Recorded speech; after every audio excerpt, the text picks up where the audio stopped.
এই বাবা ভোলা মাইস্ত্র ওই সব নিজেদের আমাকে দিয়েছে ভাত তুলে।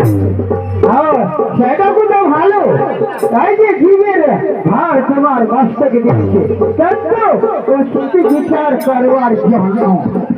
তুমি জিত তুলে দাও না, জিত তুলে দাও, আমি দেব না। এই জিত করেন